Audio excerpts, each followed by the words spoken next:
Hello friends, Tripathi commerce classes में आज फिर एक बार आप सभी का स्वागत है। जैसा कि मैंने कल बताया था कि मेरा ये सेकेंड ईयर का पहला वीडियो था, क्लास सेकेंड ईयर का इंटरमीडिएट सेकेंड ईयर के लिए पहला वीडियो मैंने कल पोस्ट किया था, जिसमें meaning and definition of partnership हमने बताने का प्रयास किया था, एलिमेंट्स पीटीसी। आज हम आपको बताएंगे, ब्लैक बोर्ड पर दिख रहा होगा, साझेदारी संलेख, पार्टनरशिप डीड। पार्टनरशिप डीड तो मतलब यह होता है कि साझेदारी संलेख क्या है, सबसे पहले हम आपको बताएंगे। इसके नाम से ही स्पष्ट है। यहाँ दो शब्द आप देख रहे होंगे, साझेदारी और संलेख। संलेख मतलब लिखित, संलेख मतलब लिखित या लिखा हुआ। आप मतलब संलेख मतलब लेख मतलब लिखा हुआ, मतलब सुव्यवस्थित, यानी सुव्यवस्थित लिखी हुई चीज को हम संलेख कह सकते हैं। अब बात आती है कि साझेदारी संलेख। तो साझेदारी संलेख का मतलब हुआ कि साझेदारी से संबंधित सुव्यवस्थित लिखा हुआ एक चार्टर होता है, लिखा हुआ प्रपत्र कह सकते हैं। वैसे एक एग्रीमेंट होता है, यह एक ठहराव होता है, यह एक समझौता होता है। तो आपको बता दें, साझेदारी संलेख जो होता है वह एक समझौता पत्र होता है, वह एक समझौता पत्र होता है, एक ठहराव होता है, एक अनुबंध होता है, जिसके माध्यम से सभी साझेदार अपने फर्म को लंबे टाइम तक ले जा सकने में सक्षम होते हैं। जैसे कि हम पहले बता चुके हैं, आज फिर बता रहे हैं कि साझेदारी साझेदारों के मध्य एक संबंध है, ठीक, और इस संबंध का निर्माण अनुबंध के द्वारा होता है।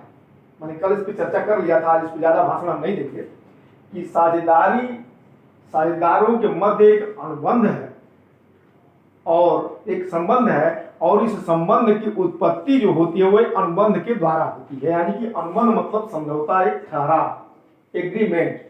यानी कि हम कहें तो इसे साझेदारी संलेख को इस तरह से व्यक्त कर सकते हैं कि साझेदारी संलेख वह लिखित प्रपत्र है, साझेदारी संलेख वह लिखित प्रपत्र है जिसके आधार पर सभी साझेदार साझेदारी व्यवसाय का संचालन एक लंबे समय तक करते हैं। अब यह जो लिखित प्रपत्र होता है इसे ही हम साझेदारी संलेख कहते हैं, ठहराव कहते हैं। जैसे कि मैंने बताया कि संलेख जो होता है, यानी जो साझेदारों के मध्य जो अनुबंध होता है, वो गारंटी नहीं है कि वो लिखित हो, तो लिखित भी हो सकता है और मौखिक भी हो सकता है। तो यदि वो मौखिक रहेगा तो अनुबंध तो है, उसको हम संलेख नहीं कह सकते, लेकिन यदि उसी अनुबंध को हम लिखित कर दें तो वो संलेख हो जाता है।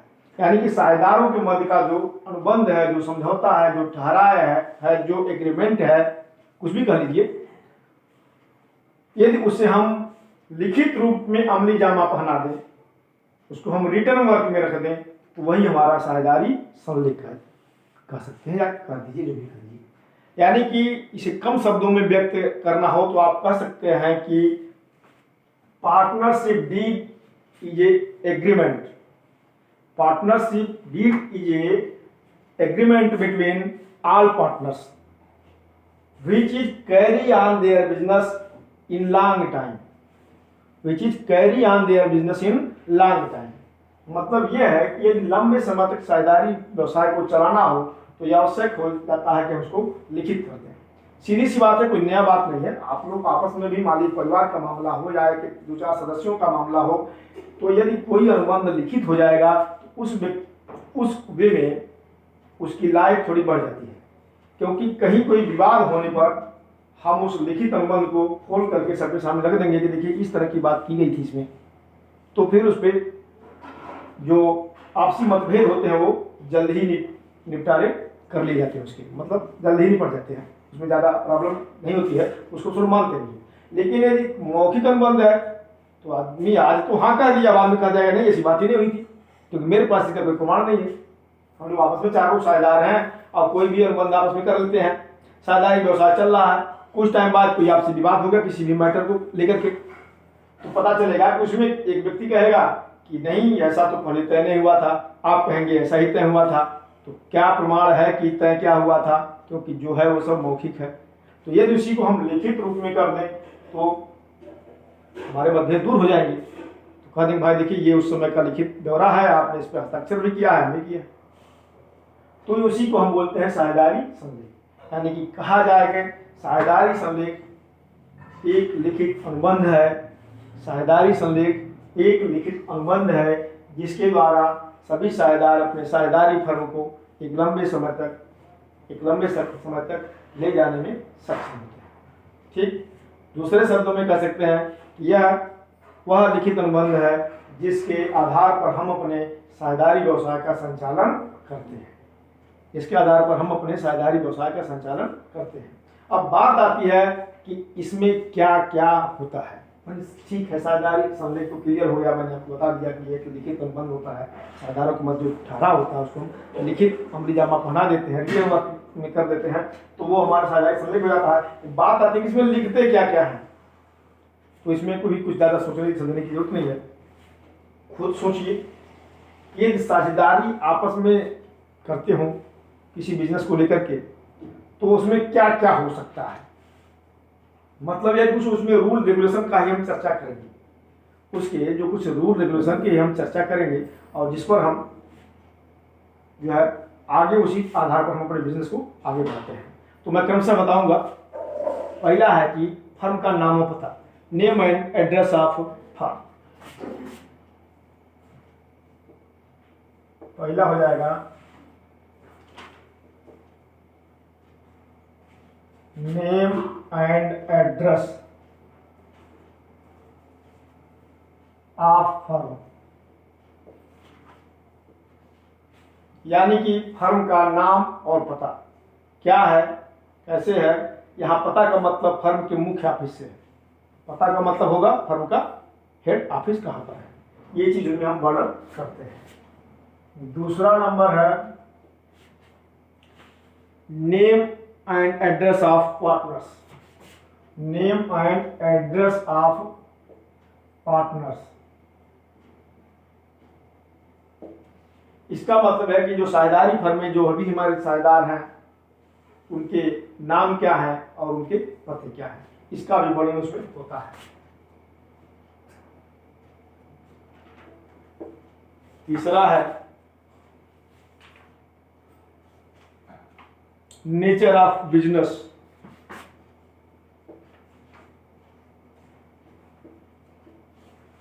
नेचर ऑफ बिजनेस,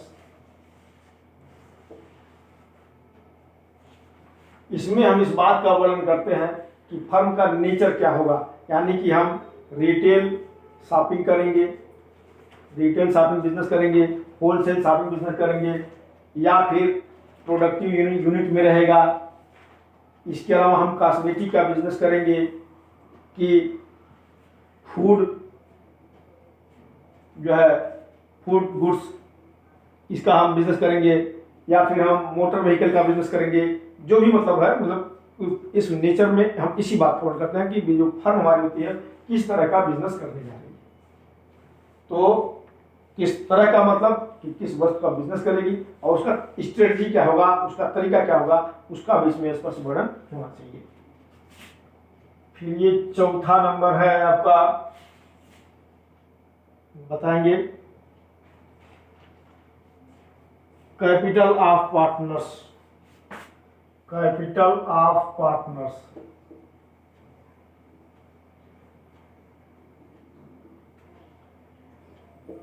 इसमें हम इस बात का वर्णन करते हैं कि जो भी साझेदार इस फर्म में शामिल हुए हैं उनकी पूंजी क्या है। उनकी पूंजी क्या है, वो भी इनकी पूंजी अस्थायी रूप से रखी जाएगी कि अस्थायी रूप से रखी जाएगी। आगे जाकर के हम इस पर चर्चा भी करेंगे। अस्थायी और अस्थायी में थोड़ा सा डिफरेंस होता है, सबके अलग अलग रूल भी होते हैं, तो अगले में हम इस पर चर्चा कर लेंगे। अभी मैं इतना ही बताऊंगा कि इस बात का वर्णन होता है कि इनके साझेदार की जो पूंजी है वो क्या रहेंगे। वो पूंजी फिक्स रहेंगे यानी परमानेंस रहेंगे, या फ्लक्चुएटिंग आर्डर में रहेंगे, मतलब उसमें परिवर्तन आगे किया जा सकता है या नहीं, इस बात का वर्णन यहाँ पर होना चाहिए। पांचवा होता है, पांचवा नंबर में हम आपको बताएंगे ड्राविंग्स, यानी पूंजी पर ब्याज, इंटरेस्ट ऑन कैपिटल, इस पर भी चर्चा होगा। इंटरेस्ट ऑन कैपिटल, इसमें इस बात का वर्णन करते हैं कि पूंजी पर ब्याज लगाया जाएगा कि नहीं लगाया जाएगा, और ये लगाया जाएगा तो उसका रेट ऑफ परसेंटेज क्या होगा, इस पर हम चर्चा करते हैं। छठवां नंबर पर हम बताएंगे ड्राविंग्स।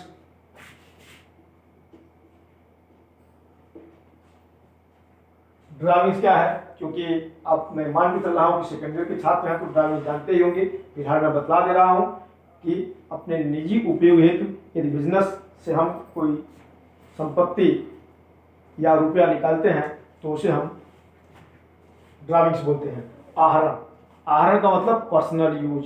इस पर्सनल यूज में चाहे हम रुपया निकालें तो भी ड्राविंग्स, संपत्ति निकालें, सामान निकालें तो भी यूज, संसाधनों का उपयोग करें तो भी वो पर्सनल यूज, या सबके लिए हम ड्राविंग्स ही प्रयोग करते हैं।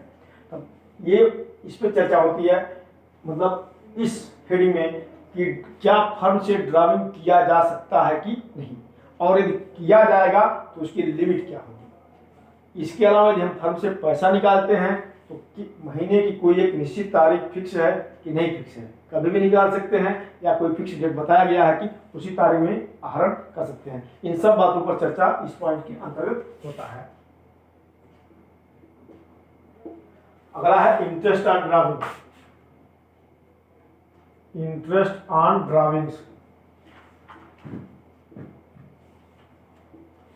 मतलब यह है कि यदि कोई साझेदार फर्म से आहरण करता है तो उस आहरण पर ब्याज लगाया जाएगा कि नहीं लगाया जाएगा, और यदि लगाया जाएगा तो उसका रेट ऑफ इंटरेस्ट क्या होगा, इस पर यहां पर चर्चा होती है।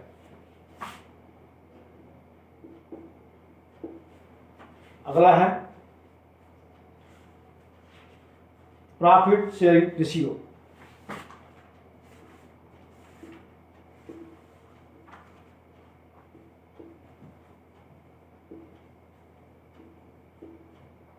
इसमें हम इस बात का वर्णन करते हैं कि साझेदारों के मध्य आपस में लाभ हानि का बंटवारा किस अनुपात में होगा, यानी सब लोग बराबर बांटेंगे कि 3-2-1 में बांटेंगे कि 1-2-3 में बांटेंगे कि 2-4-6 में बांटेंगे, जो भी मतलब होता है। अब हम नहीं बता सकते कितना हो सकता है। अनलिमिटेड रेशियो जो है अनलिमिटेड होता है, तो मेरा मतलब यह है कि कुछ भी जो भी हम आपस में तय कर लेते हैं तो उसका यहाँ पर वर्णन होना चाहिए कि किस रेशियो में लाभ या हानि का ये बंटवारा करेंगे। अगला पॉइंट है सैलरी।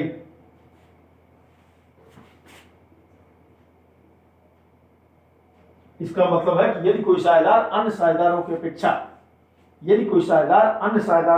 अधिक टाइम फर्म में देता है तो उसे क्या वेतन दिया जाएगा या नहीं दिया जाएगा, और यदि दिया जाएगा तो कितना होगा, वो भी तय किया जाता है इसी पॉइंट में। अगला कमीशन दिया होगा या नहीं दिया होगा बताता हूं।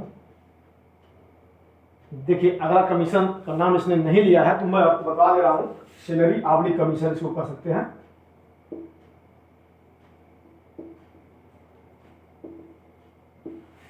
कि कोई जरूरी नहीं है कि वो सैलरी पर ही काम करे, कोई व्यक्ति कमीशन पर भी काम करते हैं, तो यहाँ सैलरी ऑब्लिक कमीशन कर सकते हैं। यदि कोई साझेदार आपस में अधिक टाइम देता है तो क्या उसे वेतन दिया जाएगा अथवा कमीशन दिया जाएगा, अथवा इन दोनों में से जो भी दिया जाएगा उसका दर क्या होगा, किस हिसाब से होगा, ये सब बातों का इसमें वर्णन होता है। आगे हम बताएंगे ख्याति, गुडविल।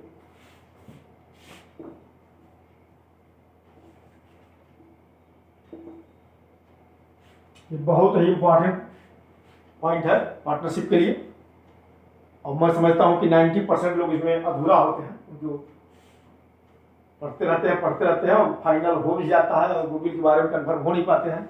जब वैल्यूएशन ऑफ गुडविल की बात होती है तो जब मैं वैल्यूएशन ऑफ गुडविल पढ़ाऊंगा तो फिर हम बेहतर चर्चा करेंगे।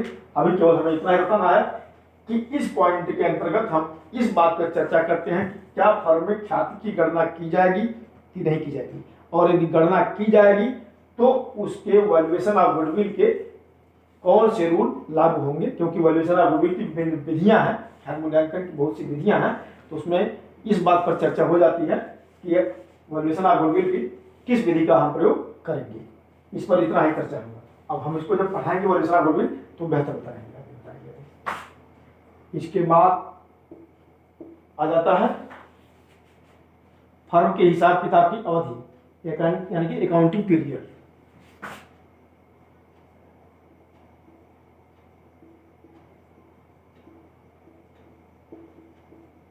अकाउंटिंग पीरियड यानी फर्म के हिसाब किताब की अवधि 12 महीना होगी कि 15 महीना होगी कि 18 महीना होगी। यदि कुछ लोग मेरी बात पे हो सकता है हंसी भी छोटी हो कि सर जी क्या बोल रहे हैं 15 महीना 18 महीना, लेकिन मैं बता रहा हूँ कैसा हम कर सकते हैं। हम चाहें तो अपने लाभ हानि को 15 महीना पर ज्ञात करें अथवा 18 महीना पर ज्ञात करें, ऐसा हमें छूट है।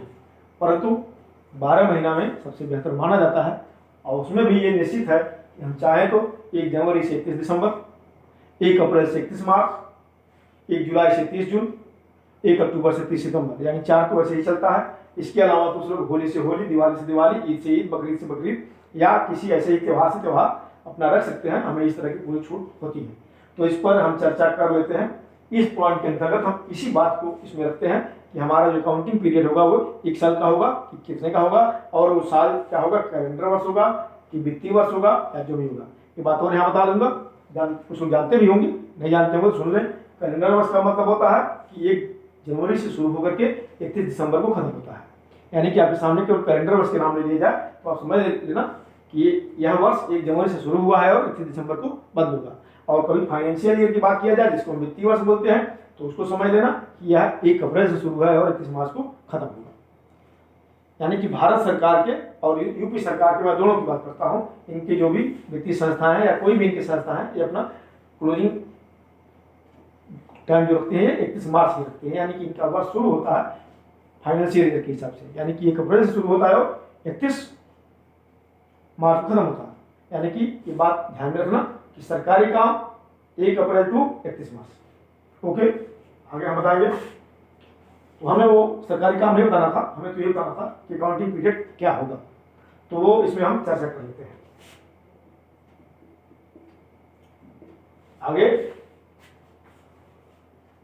आगे नंबर है कि ऑडिटिंग, लेखा परीक्षण।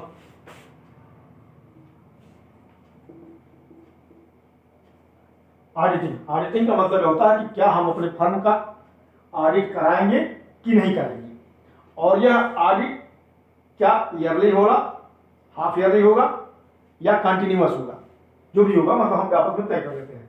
जैसा कि हम पहले बता दे रहे हैं, अभी तो इस पर चर्चा नहीं किए थे या कभी किए होंगे तो याद नहीं है कि ऑडिटिंग फर्म यानी साझेदारी फर्म के लिए ऑडिटिंग अनिवार्य नहीं है। ध्यान रखिएगा, 1 नंबर का क्वेश्चन तैयार हो रहा है। साझेदारी फर्म के लिए ऑडिटिंग अनिवार्य नहीं है, कंपनी के लिए अनिवार्य है। उसमें तो आपको ऑडिटिंग कराना ही कराना, नहीं कराएंगे तो वो आप अवैध घोषित रहेंगे। लेकिन साझेदारी फर्म के लिए ऑडिटिंग अनिवार्य नहीं है, तो हम चाहे तो कराएं चाहे तो ना कराएं। तो इस पॉइंट के अंतर्गत हम इस बात का वर्णन करते हैं कि फर्म का ऑडिट होगा कि नहीं होगा, और यदि ऑडिट होगा तो वो कंटिन्यूअस रहेगा या फिर ईयरली या हाफ ईयरली या क्वार्टरली, जो भी होगा हम उसको उसमें लिख देते हैं, उसी हिसाब से करते हैं। जो हिसाब करना होता है उसे लिखते हैं।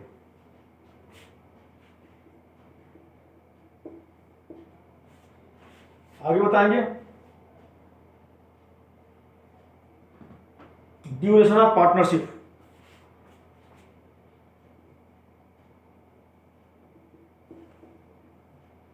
ड्यूरेशन ऑफ पार्टनरशिप,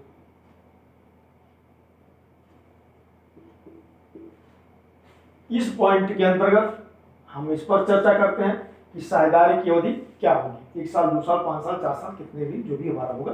तो उसमें हम इसका वर्णन करते हैं कि इतने दिन के लिए हम साझेदारी व्यवसाय रख रहे हैं, और यदि कोई निश्चित डे हमें नहीं रखना है, निश्चित ड्यूरेशन नहीं रखना है, तो उसका भी हम वर्णन कर देते हैं कि अभी मेरे फर्म का कोई निश्चित ड्यूरेशन हम नहीं रखेंगे, जब तक हम लोग की आपसी सहमति बनी रहेगी हमारा फर्म चलता रहेगा।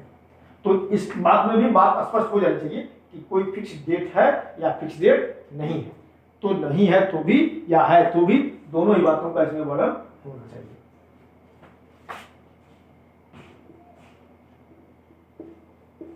अगला पॉइंट है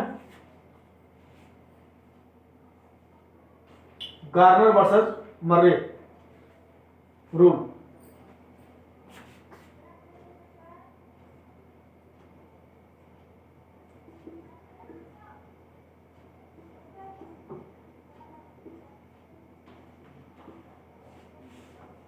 गार्नर वर्सेस मर्रे रूल मतलब गार्नर बनाम मर्रे नियम लागू होगा कि नहीं होगा। तो ये समझ लीजिए है क्या, क्योंकि पूरा रूल तो हम यहाँ पढ़ाएंगे नहीं। एक गार्नर बनाम मर्रे रूल जो होता है dissolution of partnership, dissolution of partnership यानी साझेदारी की समाप्ति, यानी साझेदारी में जब आप चौथा पार्ट पढ़ेंगे तो यहाँ पर इसका चर्चा आएगा कि ये पूरी कहानी हम नहीं बताएंगे, हमको तो ज़्यादा है पर मैं आपको बताऊंगा नहीं, पर एक समझ लीजिए यह एक रूल है जो कि आपके चौथे चैप्टर में देखने को मिलेगा। तो गार्नर बनाम मर्रे ये रूल जो आया था, इसमें हम इसी बात पर चर्चा करते हैं कि इस रूल को फॉलो करेंगे कि नहीं करेंगे। तो ये ज़्यादा हमको नहीं, बस एक पॉइंट बताएंगे कि यह रूल हमें ये बताता है कि यदि कोई साझेदार दिवालिया हो गया, यदि कोई साझेदार दिवालिया हो गया तो उसके पूंजी की कमी को बचे हुए साझेदार जो दिवालिया नहीं हुए हैं किस अनुपात में बांटेंगे। तो ये 3 जो नियम है जिसमें ये बताया गया है, न्यायाधीश जैस के द्वारा कहा गया था कि दिवालिया साझेदार की पूंजी की कमी बचे हुए साझेदार अपने पूंजी अनुपात में बांटेंगे। दूसरी बात उन्होंने कहा था कि रियलाइजेशन की हानि, अब ये मत पूछिएगा रियलाइजेशन क्या होता है, उसी समय बताएंगे, केवल ही बताएं। मैं केवल आपका 1 मिनट के लिए थोड़ा सा प्रकाश डाल रहा हूँ कि दूसरी पॉइंट उन्होंने बोला था कि रियलाइजेशन की हानि सभी साझेदार अपने समान लाभान अनुपात में बांटेंगे। तीसरा और भी बोले थे कि जो रियलाइजेशन की हानि होगा वो शोधसम साझेदार यानी ऐसे साझेदार जो दिवालिया नहीं हुए हैं वह उसे फर्म में नकद ले आएंगे। तो यही 3 पॉइंट होता है। तो बात ये होती है कि उस 3 पॉइंट का हम अपने फर्म में जगह उसे देंगे या नहीं देंगे, यानी कि गार्नर वर्सेस मर्रे का नियम फॉलो करेंगे कि नहीं करेंगे। इस पॉइंट के अंतर्गत हम इसी पर चर्चा करेंगे और हम इस पर बेहतर चर्चा करेंगे जब डिसोल्यूशन ऑफ पार्टनरशिप पढ़ाएंगे, तब उस समय हम आपको बताएंगे कि गार्नर बनाम वर्सेस ये रूल्स है क्या। तो वो थोड़ी सी लंबी थ्योरी है, बहुत लंबी नहीं लेकिन फिर भी इससे तो लंबी ही है, तो यहाँ पर चर्चा करने की कोई उचित नहीं है। अगला पॉइंट हम आपको बताएंगे, अगला है बैंक में खाते यानी बैंक अकाउंट। इसमें हम इस बात पर चर्चा करते हैं कि बैंक में खाते संयुक्त खोले जाएंगे या पर्सनल खोले जाएंगे। 5 लोग हैं तो 5 का संयुक्त रहेगा या केवल 2 का संयुक्त रहेगा या केवल 1 का ही रहेगा। तो जो भी बातें आएंगी वो इस पर वर्णन होना चाहिए। ज्यादातर पार्टनरशिप में क्योंकि भाई उतना सदविश्वास कोई नहीं रखता है, तो ज्यादातर कंडीशन में यही होता है कि सभी लोग मिलकर के संयुक्त खाता ही खोलते हैं। लेकिन कभी कभी बैंक मना कर देता है कि भाई अधिकतम 3 लोगों का नाम हम डालेंगे, आप लोग आपस में तय कर लीजिए कि कितने लोगों का नाम रहेगा। अधिकतम 5 लोगों का नाम हम डालेंगे, आपस में तय कर लीजिए, अधिकतम 2 लोगों का नाम डालेंगे, आपस में तय कर लीजिए। इस तरह के निर्देश हमें बैंकों से प्राप्त हो जाते हैं। तो इस कंडीशन में हम आपस में तय कर लेते हैं कि फलाने फलाने फलाने का नाम रहेगा। तो इस पॉइंट में हमें इसी बात पर चर्चा करनी होती है कि किस किस व्यक्तियों का नाम बैंक में रहेगा, यानी किन किन व्यक्तियों के नाम से बैंक खाता खुलेगा, इसी का हम इस पर चर्चा करते हैं। तो ये 16 पॉइंट हो गया। मैं आपको बता दूं 17 नंबर पे आ जाइए। 17वां पॉइंट है साझेदार के अवकाश ग्रहण करने पर हिसाब किताब का चुकता करने के नियम, यानी rules of retirement, rules of retirement of A partners. इसका मतलब हुआ कि यदि कोई साझेदार फर्म से अवकाश ग्रहण करता है, यदि कोई साझेदार फर्म से अवकाश ग्रहण करता है अथवा उसकी मृत्यु हो जाती है, अथवा उसकी मृत्यु हो जाती है, ध्यान देना, क्योंकि मृत्यु होना अवकाश ग्रहण करना अकाउंटिंग दृष्टिकोण से कोई अंतर नहीं है। अकाउंटिंग में दोनों का एक ही लगभग उस पॉइंट को छोड़ करके हर जगह एक ही तरह का हम ट्रांजैक्शन करते हैं। तो यहाँ पर हम इस बात पर चर्चा करते हैं कि जब कोई साझेदार फर्म से अवकाश ग्रहण करेगा, यानी कि फर्म को छोड़ के जाने लगेगा अथवा उसके बीच में मृत्यु हो जाती है, तो उसे मिलने वाली रकम किस प्रकार दी जाएगी, यानी कि संपूर्ण रकम एक साथ दे दी जाएगी या किस्तों में दी जाएगी या जो भी बातें होंगी, या उसके दिए जाने वाले पैसे को उसके ऋण खाते में ट्रांसफर कर दिया जाएगा, वो इतने वर्षों में ब्याज सहित हम लौटाएंगे या किस्त वाइज लौटाएंगे या एनुटी माध्यम से लौटाएंगे। तो विभिन्न उसके तरीके होते हैं। तो उन तरीकों का इसमें वर्णन होना चाहिए कि यदि कोई साझेदार फर्म से अवकाश ग्रहण करता है अथवा उसकी मृत्यु जाती है तो उसे उसकी धनराशि का भुगतान किस वे में किया जाएगा। तो 70 पॉइंट हो गया। फिर 18वां नंबर पे आ जाइए आप।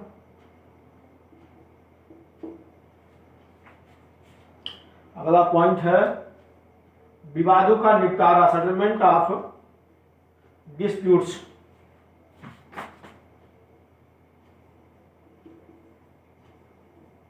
Settlement of dispute. भाई कोई जरूरी नहीं है कि हम आपस में साझेदारी कर रहे हैं तो हमारे में विवाद नहीं होगा, विवाद हो सकता है। एक परिवार में 4 लोग रहते हैं, झगड़ा होता रहता है, यहाँ तो साझेदारी की बात है, विभिन्न परिवारों से लोग हैं। तो यदि साझेदारों के मध्य आपसी विवाद हो जाएगा तो क्या आपस में बैठ करके हम उसे दूर कर लेंगे, या फलाने के यहाँ चल करके पूछा जाएगा, या कोर्ट कचहरी होगा, जो भी बातें होगी उसका यहाँ पर वर्णन होगा। यदि आपस में तय कर देते हैं कि चलिए यदि हमारे आपस में के कुछ विवाद हो जाते हैं तो हम लोग महेंद्र तिवारी के यहाँ बैठ करके उसको समझ लेंगे, तो बस समझ लीजिए कोई विवाद होगा तो फिर आ जाइएगा। मेरा मतलब ये हुआ कि कोई भी इस तरह की बातें होने पर पहले से तय हो जाएगा कि हम उसका निपटारा किस वे में करेंगे। फिर 19वां पॉइंट पे आ जाइए।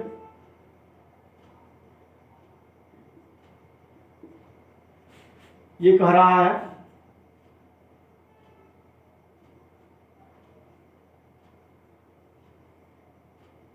क्या बोलते हैं, हाँ, प्रवेश के नियम, यानी कि rules of entry. Rules of entry या एडमिशन जो भी कह दीजिए।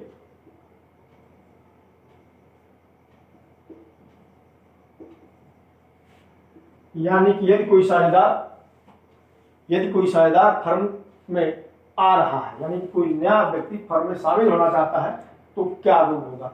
अब सोचते होंगे क्या रूल होगा, तो भाई जब हम एडमिशन में पार्टनर्स पढ़ाएंगे तो बताएंगे, बहुत सारे रूल होते हैं कि क्या नया साझेदार फर्म में ख्यात की रकम लाएगा कि नहीं लाएगा, पूंजी भी लाएगा कि नहीं लाएगा, कितना पूंजी लाएगा, उसका जो है प्रॉफिट शेयरिंग रेशियो क्या होगा, उस प्रॉफिट शेयरिंग रेशियो में मिस्टर ए भी देंगे कि केवल ए देंगे। मैंने बहुत सारे रूल हैं, वो मैं एडमिशन ऑफ पार्टनर्स आपको वाला चैप्टर जब पढ़ाऊंगा तो बढ़िया पढ़ाऊंगा, पूरा उसमें बताऊंगा। यहाँ पर केवल ऐसे समझ लीजिए, इस पॉइंट के अंतर्गत समस्त रूल रेगुलेशन, एडमिशन के समस्त रूल रेगुलेशन पर चर्चा हो जाती है और उसमें इसका वर्णन हो जाता है कि यदि कोई नया साझेदार फर्म में आएगा तो इतना पूंजी लाना होगा, लाभ का इतना हिस्सा पाएगा, और वो फलाने फलाने चाहेंगे तो देंगे, फलाने फलाने को नहीं देना है, जो कुछ भी बातें होंगी तो उसका एक वर्णन पूरा हो जाता है। उसी वे में हमें आगे काम करना होता है।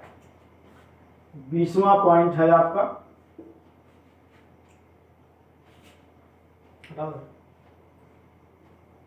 Date of commencement of partnership. Date of commencement of partnership.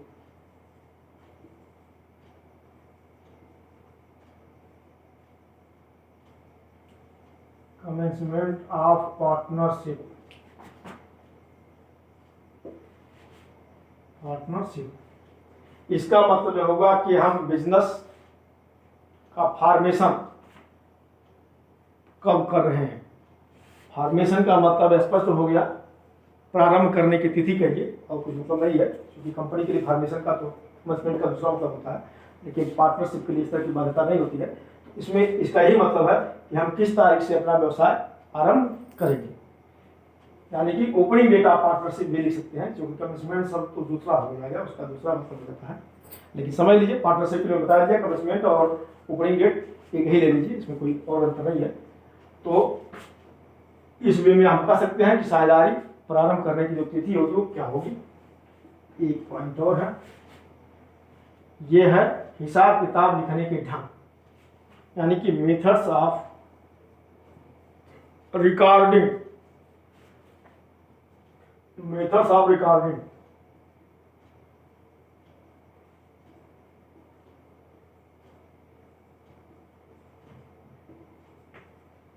दूसरे शब्दों में कहा जाए तो लेखांकन के हमारे जो 4 प्रणालियां हैं, लेखांकन की यानी सिस्टम ऑफ अकाउंटिंग हमारे 4 होते हैं। दोहरा लेखा प्रणाली, इकहरा लेखा प्रणाली, भारतीय बही खाता प्रणाली और रोकड़ प्रणाली। ध्यान देंगे, दोहरा लेखा प्रणाली, इकहरा लेखा प्रणाली, भारतीय बही खाता प्रणाली और रोकड़ प्रणाली। तो इस पॉइंट में हम इन पर चर्चा करते हैं कि हम अकाउंटिंग की कौन सी प्रणाली का प्रयोग करेंगे। यानी कि हम दोहरा लेखा प्रणाली अपनाएंगे या इकहरा लेखा प्रणाली अपनाएंगे या भारतीय बही खाता प्रणाली अपनाएंगे या कैश सिस्टम अपनाएंगे, कौन सी प्रणाली हम अपनाएंगे अपने अकाउंटिंग काम करने के लिए, उसी पर हम इस पर चर्चा करते हैं। यानी मेथड्स ऑफ रिकॉर्डिंग कर सकती है ये, या फिर मेथड्स ऑफ अकाउंटिंग सिस्टम लिख सकते हैं, दोनों एक ही बात हुआ। तो फिलहाल आज तो मैं सोचा था आपको साझेदारी संलेख में कुछ और भी बातें बताने के लिए, यानी कि साझेदारी संलेख के अभाव में लागू होने वाले नियम ये अपने आप में पूरा नहीं है। यानी कि पार्टनरशिप डीड को यदि हम कहें तो इसको पार्ट 1 की संज्ञा दे सकते हैं, पार्ट 1 इसको हम दे सकते हैं। क्योंकि मेरा वीडियो पूरा नहीं हुआ इसलिए हम इसे पार्ट 1 कहेंगे, क्योंकि हमने तो सोचा था कि साझेदारी संलेख के बारे में पूरा बताएंगे और इसके बाद साझेदारी संलेख मान ली कोई जरूरी तो है नहीं कि हम बनाएं, हमारे ऊपर इस तरह की कोई बाध्यता नहीं है कि हम साझेदारी संलेख बनाएं ही, पर हम बनाते केवल इसलिए हैं कि जब साझेदारी संलेख बना लेंगे तो मेरा बिजनेस लॉन्ग टाइम तक चल सकता है, बढ़िया चल जाएगा, कुशलतापूर्वक चल जाएगा, अच्छी ढंग से चल जाएगा। इसलिए में हम पार्टनरशिप डीड तैयार करते हैं, परंतु मैं बाध्य नहीं हूँ। तो यदि मान लीजिए हमने नहीं बनाया तो कुछ रूल रेगुलेशन साझेदारी अधिनियम 1932 के द्वारा हमें दिए गए हैं। साझेदारी अधिनियम 1932 के द्वारा कुछ रूल रेगुलेशन, कुछ नियम हमें बता दिए गए हैं कि यदि आप इन्हें तैयार नहीं करते हैं तो आप पर ये नियम लागू होगा। यदि आप इन्हें तैयार नहीं करते हैं, यानी कि आप साझेदारी संलेख तैयार नहीं करते हैं, तो आप पर यह नियम लागू होगा। और उसी नियम को हम बोलते हैं कि साझेदारी संलेख के अभाव में लागू होने वाले नियम, यानी कि rules beside partners deed, rule besides या एक्सेप्ट पार्टनरशिप डीड। यानी कि यदि हम साझेदारी संलेख तैयार नहीं करते हैं तो कौन कौन सा रूल लागू होगा उस पर हम कल चर्चा करेंगे। क्योंकि आज वीडियो लंबा हो गया है, मैं खुद घड़ी देख रहा हूँ, ये वीडियो मैं समझता हूँ 30 मिनट 35 मिनट से अधिक का हो चुका है, इसलिए हम इसे और ज़्यादा बढ़ाएंगे नहीं ताकि वाव ना हो। फिर वही अंतिम बात हम जो हमेशा कहते हैं कि वीडियो लाइक करिए, शेयर करिए, सब्सक्राइब करिए। यदि कहीं से कोई बात समझ में न आई हो तो कमेंट सेक्शन में कमेंट करिए, उसको पुनः बताने का हम प्रयास करेंगे। इसी के साथ गुड नाइट।